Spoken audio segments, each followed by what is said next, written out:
জিয়ানের বুকের ভেতরটা কেমন ফাঁকা লাগছে, এই কারণেই সে দেশে ফিরতে চায়নি। অথচ দেশে ফিরেই সবার আগে তার নয়নার সাথেই দেখা হলো। তার নয়না তার অর্ধাঙ্গিনী একবারের জন্যেও তার দিকে ফিরেও তাকালো না। জিয়ান নিজের মনকে বোঝাতে লাগলো, নয়না আমাকে দেখেনি, দেখলে কোনোভাবেই আমাকে এভাবে ইগনোর করতে পারতো না, যেন আমি সেখানে ছিলামই না। সিএনজির সাথে সাথে শহরের আলো ছায়া দৌড়ে যাচ্ছে, অথচ তার মনে হচ্ছে এই শহরের কোথাও তার জায়গা নেই। এত মানুষ, এত ব্যস্ত শহরে সে যেন এক আনভিজিবল, আর তার কোনো অস্তিত্ব নেই। সিএনজির ঝাঁকুনির সাথে সাথে জিয়ানের মনে ভেসে উঠল নয়নার মুখটা। নয়না যেন আগের চেয়ে আরো সুন্দর হয়ে গেছে। শিশির ভেজা স্নিগ্ধ সকালের ফুটন্ত গোলাপের মতো সৌন্দর্য ছড়াচ্ছে নয়নার মুখশ্রী জুড়ে। ড্রাইভার জিজ্ঞেস করলো, ভাই কোথায় যাবেন? জিয়ান নিজের ভাবনা থেকে বের হয়ে কয়েক সেকেন্ড চুপ করে থেকে বলল, যেখানে গেলে কাউকে মনে পড়বে না এমন কোনো জায়গা আছে? ড্রাইভার অবাক হয়ে তাকালো, তারপর বোকার মতো লুকিং গ্লাসে তাকিয়ে রইল। এরপর আমতা আমতা করে বলল, তাহলে ধানমন্ডি লেক। জিয়ান ম্লান হাসলো, না, হোটেল। যে কোনো ভালো হোটেলে নিয়ে চলেন। ড্রাইভার বলল, ভাইয়ের বউ কি আরেক বেটার লগে ভেগে গেছে? কিছু মনে করবেন না, বিদেশি বেডাগোর বউরা এমনই তো করে। জিয়ান হেসে বলল, না, আমার বউ এমন না। তাহলে আপনার কিসের কষ্ট স্যার? তেমন কিছু না মামা, আপনি মনোযোগ দিয়ে ড্রাইভ করুন। ড্রাইভার আর কোনো কথা বলল না, চুপচাপ ড্রাইভ করতে লাগলো। জিয়ান চোখটা বন্ধ করে মনে মনে আওড়ালো, বাটার মাশরুম, কেমন আছো তুমি? অনিকেতের গাড়িতে চুপচাপ বসে আছে নয়না। গাড়িতে ওঠার পর থেকে মুখ থেকে একটা শব্দও বের হয়নি। সূচনা আর ঈশান গল্পে মেতে উঠলেও নয়না একদম চুপ। বুকের ভেতরটা কেমন যেন খচখচ করছে। সে কি ঠিক দেখেছে নাকি চোখের ভুল? মনে মনে বলল, পৃথিবী গোল, সত্যি হতেও পারে, অথবা চোখের ভুল। নয়না চোখটা বন্ধ করে নিঃশ্বাস নিচ্ছে। হঠাৎ তার মনে হলো যেন কেউ খুব কাছ থেকে ডাকছে, কিন্তু সে ফিরেও তাকাতে পারছে না। চেষ্টা করেও সাড়া দিতে পারছে না চিরচেনা সেই ডাকে, বাটার মাশরুম, কেমন আছো তুমি? নয়না দ্রুত চোখ খুলে জোরে জোরে নিঃশ্বাস নিল, তারপর বলল, ভাইয়া। অনিকেত আয়নায় তাকিয়ে বলল, হুম, এয়ারপোর্টের পরিচিত কাউকে কি দেখেছো? অনিকেতের হাতটা স্টিয়ারিং এ শক্ত হয়ে গেল। কয়েক সেকেন্ড চুপ করে থেকে বলল, কাউকে মানে? ঈশান আর সূচনাকে? তুই কার কথা বলছিস? নয়না স্থির কণ্ঠে বলল, না মানে, আমার কেমন যেন মনে হলো ওখানে জিয়ান ছিল। অনেক কষ্টে অনিকেত স্বাভাবিক কণ্ঠে বলল, তোর চোখের ভ্রম, তোর মাথা এখনো ঠিক নেই। তাই কি দেখতে কি দেখেছিস ভুলে যা সেসব। নয়না আর কিছু বলল না, কিন্তু তার বুকের ভেতরের অস্থিরতা কমলো না। আসলেই ভ্রম। ভ্রম এত স্পষ্ট হতে পারে? সেই গভীর দৃষ্টির চাহনি, সে সব কি কেবলই ভ্রম? নয়না আর কথা বাড়ালো না। ঈশান বলল, চাচা কেমন আছেন? কে? থালামো আনা। নয়না বলল, বাবা ভালো আছেন, একবার দেখে এসেছি আমরা সবাই।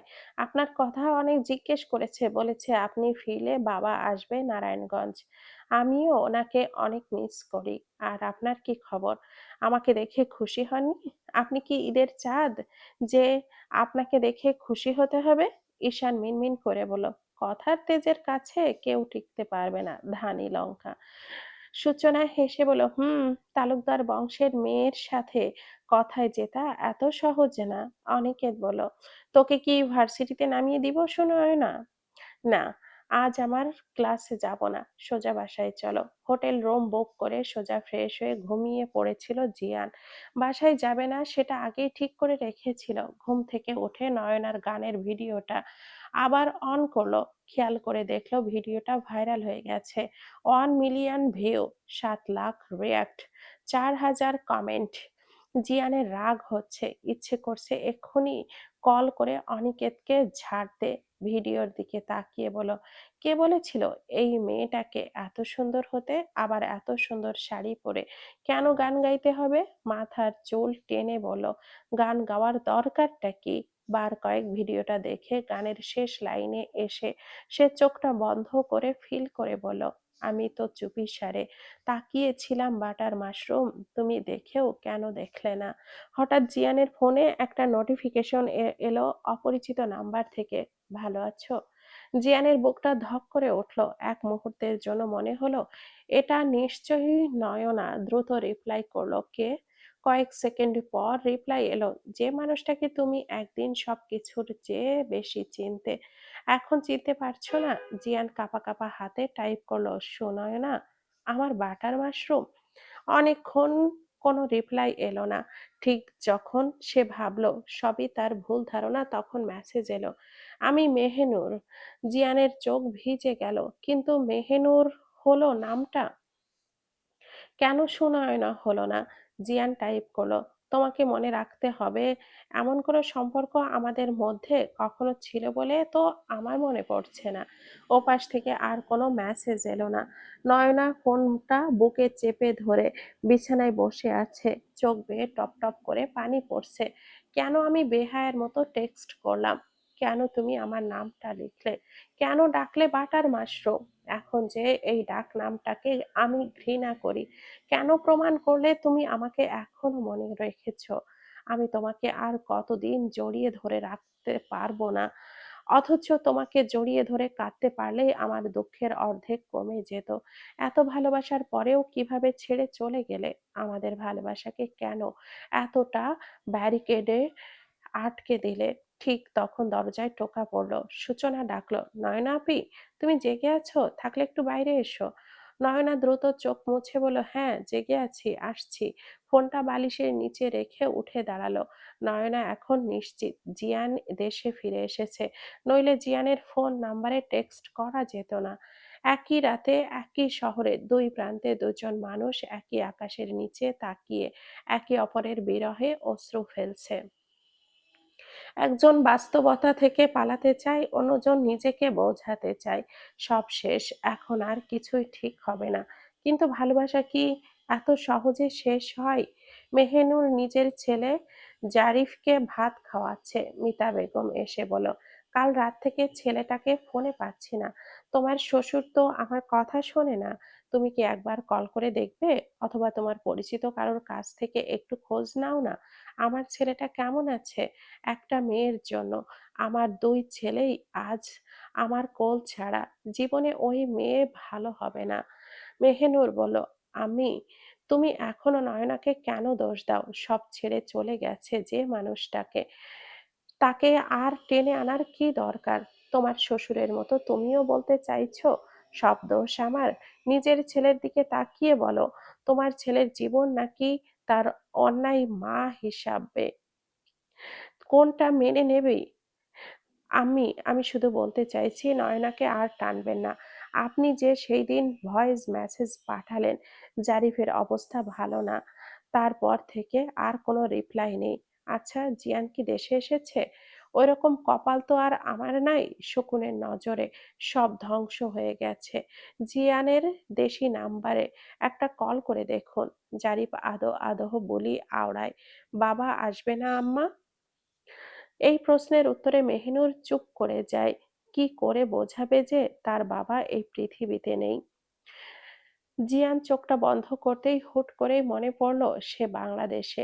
এ কথা বলতে, এ কথা তো কেউ জানে না। তাহলে ওপাশের মানুষটা কি সুনয়না ছিল? জিয়ান মোবাইলটা হাতে নিয়ে দ্রুত টাইপ করে, আমার তোমার সাথে কিছু কথা আছে, কল করছি, রিসিভ করো দ্রুত। রিপ্লাইয়ের অপেক্ষায় পুরো রুম জুড়ে পায়চারি করতে লাগলো। এক এক সেকেন্ড যেন এক এক ঘন্টা মনে হচ্ছে জিয়ানের কাছে। গুনে গুনে 425 সেকেন্ড পর রিপ্লাই এলো, আচ্ছা সুনয়নাকে তুমি কখনো ভুলতে পারবে না, যাকে তাকে সুনয়না বানিয়ে দিচ্ছ। আমি জানি তুমি সুনয়না। যদি সত্যি তুমি সুনয়না হয়ে থাকো তাহলে কল করো। আমি মেহেনুর, মিথ্যা বলছো। নয়না সূচনাকে ডেকে এনে সবটা বুঝিয়ে দিয়ে কল করলো। রিসিভ হতেই জিয়ান বলল, সরি তোমার সঙ্গে থাকতে না পারার জন্য, সরি তোমাকে রেখে চলে যাওয়ার জন্য, সরি আমার করা প্রতিটি অন্যায়ের জন্য। ডার্লিং, আপনি কি সরির গাছ লাগিয়েছেন? কে তুমি? বলুন, কে তুমি নন্দিনী? আগে তো দেখিনি, by the way pilot Reza Chowdhury, আমি আপনার হবু ওয়াইফ। আপনার আম্মু এই নাম্বারটা অনেক আগে দিয়েছিল, কাল রাতে হুট করেই টেক্সট সেন্ড হলো। কে আপনি? আমি আপনার হিরোইন। আপনি আমার একমাত্র হিরো। জিয়ান রেগে বলল, আপনি হয়তো জানেন না আমি বিবাহিত। আর হ্যাঁ, ভদ্রতা শিখুন। বলেই কলটা কেটে দিল। কল কাটতেই দুজনে জোরে জোরে হাসতে লাগলো। হাসতে হাসতে দুই বোন গড়াগড়ি খাচ্ছে। নয়না হাসতে হাসতে টাইপ করলো, তুই আমার হিরো, বাকি সব জিরো। আমার মতো ভালো মেয়ে হারালে কাঁদতে হবে আড়ালে। জিয়ানের এত রাগ হচ্ছে, ইচ্ছে করছে ফোনের ভেতর থেকে মেয়েটাকে টেনে এনে দু চারটা চড় থাপ্পড় দিতে পারলে শান্তি লাগতো। সাথে সাথে ব্লক করে দিল। সূচনা বলল, জিজু কিন্তু লয়াল আছে আপি। তুই এইসবের কি বুঝিস? নাক টিপলে এখনো দুধ পড়বে। সে এসেছে জ্ঞান দিতে। আমি বড় হয়ে গেছি বুঝলা, 12 বছর 13 মাস 6 দিন বয়স আমার। নয়না কান টেনে বলল, ওরে পাকনা বুড়ি। দুজনে একসাথে এসে খাবার খেয়ে শুয়ে পড়ল। নয়না আজ রাতে কিছুতেই ঘুমাতে পারবে না। পুরানো প্রেম যেন নতুন করে জেগে উঠেছে তার হৃদয়ে। তার মানে জিয়ানের মনে এখনো তার বসবাস। তাকে কেউ সরাতে পারেনি জিয়ানের মন থেকে। এত ভালোবাসার পরেও কেন আমার হাতটা ধরে রাখার সাহস হলো না আপনার? ভালোবাসা বলতে কিছুই নেই। ঘৃণা করি আপনাকে। রাতটা কোনো মতে পার হলো। ভোরের আলো ফোটার আগেই জিয়ান কালো শার্ট, কালো প্যান্ট, মুখে একটা কালো মাস্ক পরে দাঁড়িয়ে রইল তালুকদার ম্যানশনের কাছাকাছি। এত ভোরে কেউ নেই। মনে হচ্ছে সে চুরি করতে এসেছে। নিজেকে প্রফেশনাল চোর মনে হচ্ছে তার। এমন সময় তার ফোনটা বেজে উঠল। জিয়ান অবাক হয়ে বলে, এত ভোরে কে কল করলো? ফোনটা হাতে নিয়ে দেখি মিতা বেগমের নাম্বার। এই মানুষটার প্রতি বিন্দু পরিমাণও শ্রদ্ধা নেই জিয়ানের মনে। কিভাবে সে নিজের দুধের ঋণ, গর্ভের ঋণ, বড় করে তোলার ঋণ, আরো কত শত ইমোশনাল ব্ল্যাকমেল করে বাধ্য করেছিল নয়নাকে ছেড়ে যেতে। বাবা মা বোধহয় সবচেয়ে বেশি ইমোশনাল কার্ড খেলে। সবকিছুতেই জিতে গেলেও কিছু মানুষ এই ইমোশনালের কাছে হেরে যায়। ফোনটা বাজতে বাজতে কেটে গেল, আবার বেজে উঠল সশব্দে। জিয়ান রিসিভ করে কানের সামনে ধরে বলল, কিছু বলবেন? আমি খোঁজ নিয়ে দেখছি আপনারা সবাই ভালো আছেন। মিথ্যা বলে আমাকে দেশে ফিরিয়ে এনেছেন। এভাবে কথা বলিস কেন বাবা? আমি কি তোর পর? নিজের মায়ের ওপরে এভাবে অভিমান করে থাকবি? ওই মেয়েটাই তোর জন্য সব। আমি এইসব বিষয়ে কোনো কথা বলতে ইচ্ছুক না। পৃথিবীতে সব মানুষ স্বার্থপর। তবে আমার ধারণা ছিল মায়ের ভালোবাসা ছাড়া পৃথিবীতে সব স্বার্থপরতাই ঘেরা। কিন্তু আপনি আমাকে বুঝিয়ে দিয়েছেন জন্মদাত্রী মা স্বার্থপর হলে সেই সন্তানের জীবনটা ধ্বংস করে দেয়। এভাবে বলিস না। আমি তোর জন্য সুনয়নার চেয়েও সুন্দরী মেয়ে খুঁজে দেব। বাসায় আয় বাবা। জারিফের জন্য আয়। ছেলেটাকে একটু ছুঁয়ে যা। তোর গায়ে ওর বাবার গন্ধ পাবে। রক্তের টান যে বড় টান। চৌধুরী বাড়ি নামটা এখন আমার কাছে কাটার মতো। ওই বাড়ির স্মৃতি আমার কাছে আমার হৃদয় এফোড় ওপড় করে দেয়। বারবার মনে হয় আমি কিসের শাস্তি পাচ্ছি।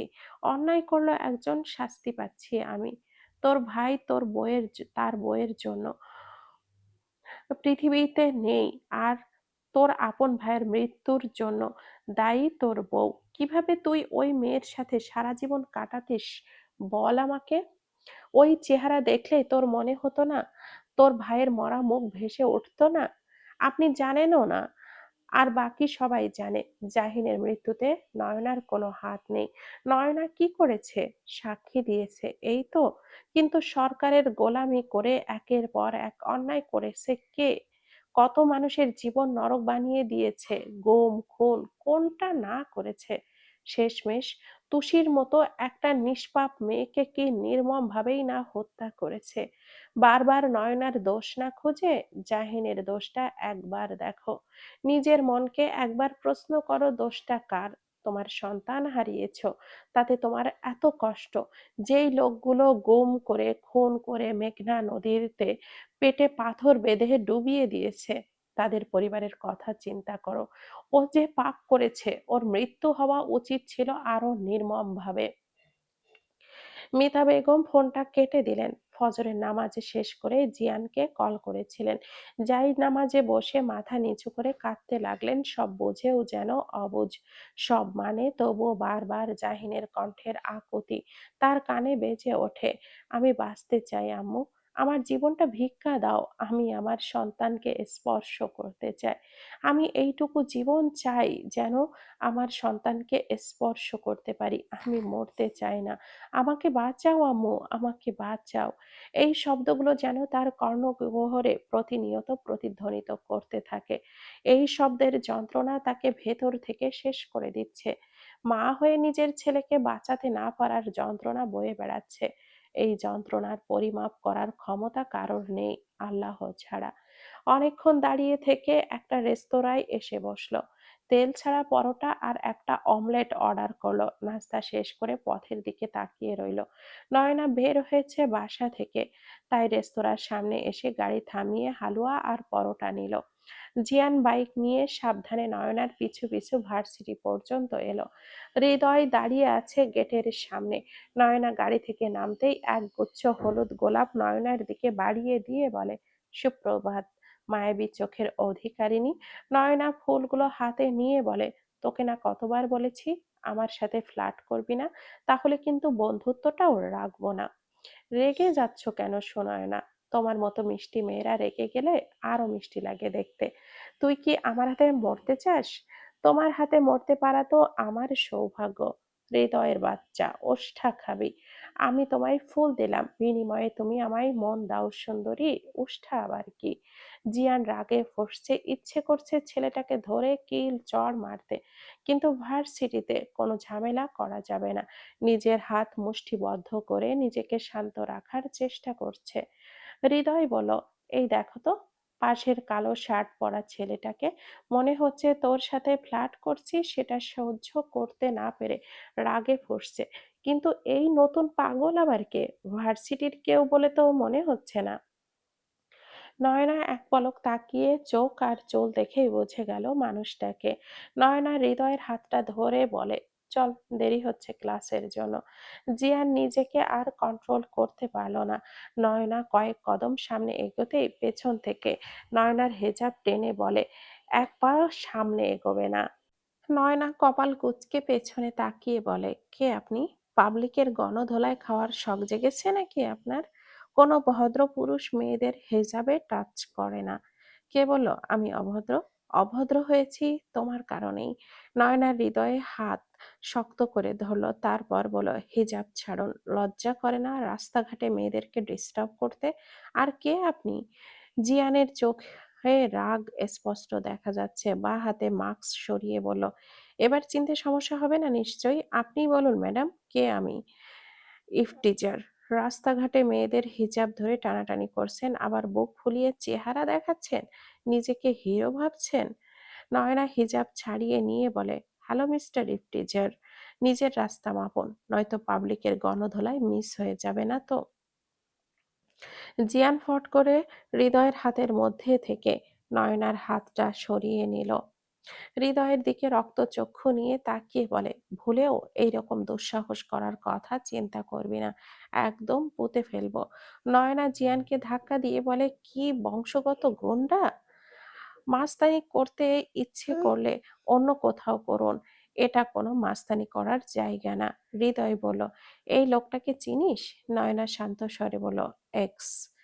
হৃদয় জিয়ানের দিকে তেড়ে গিয়ে বলে উঠল, প্রেজেন্টের সামনে এক্স এর কোনো ভ্যালু নেই। সো মিস্টার এক্স ভাইয়া, নিজের পথে চলুন, আমার পথে বাধা দেবেন না। জিয়ান নিজের রাগ সংযত করে বলে, আমি কি করব আর কি করব না সেটা বলার তুই কে? সরি ব্রো, এক্স এর হ্যাঁ না বলার অধিকার নেই। সো আপনি কোনো আনসার পাবেন না।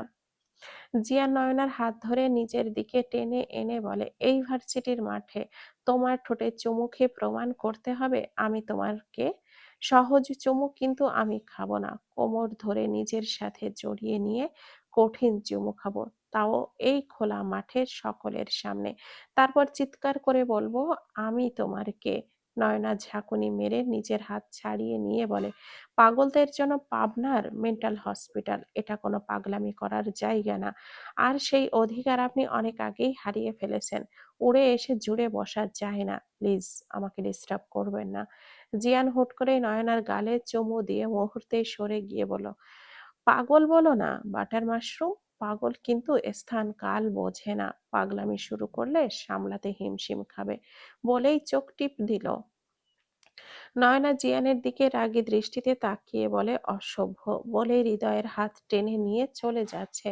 জিয়ান তাকিয়ে তাকিয়ে দেখছে, ইচ্ছে করছে ছেলেটাকে কতক্ষণ ধরে পেটাতে পারলে তার মেজাজটা ঠান্ডা হতো। মনে মনে বলে, পাগল মেয়ে আমাকে বলে আমি এক্স, আমি এক্স নেক্সট। সামনের দিকে গিয়ে আবার বাইক নিয়ে ছুটে চলল। গন্তব্য এখন অনিকেতের বাসা। হৃদয় বলল, তোর আবার এক্স জন্ম হলো কবে রে? এইদিকে আমাকে পাত্তা দিস না, কথায় কথায় বলিস আমরা সেম এজ রিলেশন পছন্দও না, তলে তলে এক্সও আছে। বাহ নয়না বাহ, অভিনয়ের জন্য নয়না সেরা রে। নয়না হাতের ব্যাগটা দিয়ে হৃদয়ের পিঠে মেরে বলে, নাটক কম কর, ওটা আমার হাজবেন্ড, আমার এক্স নেক্সট কিছু দরকার নেই। হৃদয় থমকে দাঁড়িয়ে বলে, এই তুই মিথ্যা বলছিস তাই না? এইটুকু মেয়ের আবার হাজবেন্ড? তা কোনো মেয়ে নিজের হাজবেন্ডকে গণধোলাইয়ের ভয় দেখায়? হুট করে এই হাজবেন্ড কি আকাশ থেকে টপকে পড়লো? নয়না বলল, ঠিকই বলেছিস, শালা আকাশ থেকেই টপকেছে। বুঝতে পারছি না প্লেন থেকে জমিনে কেন নামলো। শোন, আজ আমি ক্লাস করব না, আমার একটা দরকারি কাজ আছে, আসি। কই যাবি? ডিভোর্স ফাইল করতে, বলেই হনহন করে চলে গেল। হৃদয় বোকার মতো তাকিয়ে রইল। কি হলো? নয়নার এক্স সার্ভেন্ট, এটা কি সত্যি নাকি আমার কাছ থেকে কি পিছু ছাড়ানোর জন্য মিথ্যা নাটক? বিয়েই বা হলো কবে? সুন্দরী মেয়েরা কি সিঙ্গেল থাকে না? আজ তুষির তৃতীয় মৃত্যুবার্ষিকী। অন্তর টুসির জন্য একটা এতিমখানায় দোয়ার অনুষ্ঠান রেখেছে। সাদা পাঞ্জাবি, সাদা পাজামা, সাদা টুপি মাথায় অন্তর দাঁড়িয়ে আছে টুসির কবরের পাশে এসে দাঁড়ালে মনে হয় টুসি তার দিকে তাকিয়ে হাসছে, মুচকি হেসে তার সাথে কথা বলছে। এক দৃষ্টিতে তাকিয়ে থাকে কবরের দিকে, যেন চোখ সরালেই টুসিকে হারিয়ে ফেলবে। আচ্ছা, সেই দিন রাতে যদি টুসিকে সাথে করে নিয়ে যেত, তাহলে তো এই পৃথিবীতে তাদের একটা সুখের সংসার হতো। অন্তর হাঁটু মুড়ে বসে পড়ল কবরের পাশে। কবরের মাটি ছুঁয়ে বলে, এই শহরে তোমার আমার ভালোবাসার সংসার হলো না। তুমি বলেছিলে তুমি চিৎকার করে বলতে চাও তুমি আমার বউ, অথচ আজ সব চিৎকার শুধু আমার হাহাকার। আমি তোমাকে আমার করে রাখতে পারলাম না, আমি তোমাকে আগলে রাখতে পারলাম না, তুমি আমার হয়েও আমার হলে না। কেন এইভাবে আমাকে ফাঁকি দিয়ে চলে গেলে? নয়না অন্তরের কাঁধে হাত রেখে বলে, ভাইয়া এভাবে ভেঙে পড়বেন না, যে চলে যায় তার জন্য দোয়া করুন। বেঁচে থাকলে আপনাকে এত কষ্ট পেতে দেখলে, কত কষ্ট পেত মানুষটা, তার কথা ভেবে অন্তত নিজেকে ভালো রাখুন। নয়না অনেকগুলো বেলি ফুল রাখলো টুসির কবরের পাশে। তোর তো বেলি ফুল খুব পছন্দ, দেখ তোর জন্য তোর পছন্দের ফুল নিয়ে এসেছি। অন্তর বলল, সবকিছু এভাবে শেষ না হলেও তো পারতো ভাইয়া। জীবন মৃত্যু জন্ম এইসবের কোনোটাই আমাদের হাতে নেই। আল্লাহ তাআলা যা ঠিক করে রেখেছেন তাই হবে। হায়াত শেষ হলে বেঁচে থাকার আর কোনো রাস্তা নেই। আমার হায়াত কেন শেষ হচ্ছে না? আমি আর বাঁচতে চাই না। বেঁচে আছেন বলেই এভাবে বলছেন। বেঁচে থাকাটা নেয়ামত, মরে যাওয়া মানেই শেষ। তাই যতদিন বেঁচে আছেন ভালোভাবে বাঁচুন। আপনার জন্য আমি মেয়ে দেখব, বিয়ে করবেন। অন্তর আর কোনো উত্তর দিল না, হেঁটে চলে গেল। নয়না কিছুক্ষণ সেভাবেই বসে রইল। শেষবারের মতো টুসির সাথে তার কথা হয়নি। না অভিযোগ না অভিমান, কোনোটাই প্রকাশ করা হয়নি। অথচ কত কথা বলার ছিল। এই জন্মে আর কোনোদিন টুসির সাথে কথা হবে না। মৃত্যু যেন মানুষকে মুছে দেয়, অথচ স্মৃতিগুলো তাজা হয়ে রক্ত ঝরায়। নয়না দ্রুত পায়ে অন্তরের পিছু নিল। অন্তর পেছনে না ফিরে বলল, আমি এই কান্না লুকিয়ে হাসতে চাই, আমি এই জীবন লুকিয়ে বাঁচতে চাই। নয়না চুপ করে রইল। এই কথার গভীরতা অনেক, এর উত্তর দেওয়ার মতো শব্দ সে খুঁজে পেল না। দুজনে চলে গেল দুজনের গন্তব্যে। নয়না গাড়িতে উঠে ড্রাইভারকে বলল, "ভাইয়ার বাসায় চলুন।" "অনিকেত স্যারের বাসায়?" হুম। নয়না নিজের সেই গানের ভিডিওটা দেখলো। বাপরে! ছোটখাটো সেলিব্রিটি মনে হচ্ছে নিজেকে। এমন কাকের গলায় কি এমন পেল মানুষ? নয়না নিজের ফোনটা বের করে অনিকেতকে কল করার জন্য নাম্বার ডায়াল করলো। সাথে সাথে ফোনটা বন্ধ হয়ে গেল। নয়না বিরক্তি নিয়ে বলল, ৩ বছর পর এসেছে আমার শান্তি নষ্ট করতে। কত কষ্ট করে নিজের জীবনটা গুছিয়ে নিয়েছিলাম। আসছে আবার এলোমেলো করতে। বদলোক। এই লোকের জন্যই রাতে ফোন চার্জে দিতে পারিনি। নয়না মোবাইলের স্ক্রিনে নিজের চেহারা দেখে বলল, নয়না মোটেও পাত্তা দিবি না। পুরনোকে ভুলে যা। নতুন করে শুরু করেছিস, সবকিছুতে নতুনত্ব আন। তুই পারবি নয়না। তোকে পারতেই হবে। ইস! আজ আসছে চুমু খেতে। এতদিন কাকে চুমু খেয়েছে? তার কাছে যাক। গাড়ি এসে থামলো অনিকেতের বাসার সামনে। নয়না ড্রাইভারকে বলল, আপনি বাসায় চলে যান। আম্মুকে বলবেন আজ আমি বাসায় ফিরবো না। জিয়ান কিছুক্ষণ আগেই অনিকেতের বাসায় এসেছে। অনিকেতের মেয়ে মাহিকে কোলে নিয়ে দুষ্টুমি করছে। নয়না শাইনা অনেকবার বলেছে, ভাইয়া তুমি চলে যাও, তোমার স্বামী তোমাকে পছন্দ করে। জিয়ান হেসে বলে, ওকে আপি, আমি তো আপনার বাসায় আসিনি। ভাবি, আমি এসেছি আমার বন্ধুর বাসায়। আমার বন্ধু ফিরলে পছন্দ অপছন্দ আমরা বুঝে নেব। ভাবি, প্লিজ নাস্তার ব্যবস্থা করুন। দেবরদের খাতির যত্ন করতে হয়, জানেন না? তোমার ফুপিকে কল করে বলছি, তার ভাইয়ের ছেলে আমার সংসারে অশান্তি করছে। ভাবি, আপনার সাথে আমার অন্য কোনো সম্পর্ক নেই। এই মুহূর্তে আমি শুধু আপনার হাজবেন্ডের বন্ধু। এর মধ্যেই কলিং বেল বেজে উঠল। জিয়ান মাহিকে কোলে নিয়েই বলে, ভাবি জুস বানান, আমি দেখি কে এলো।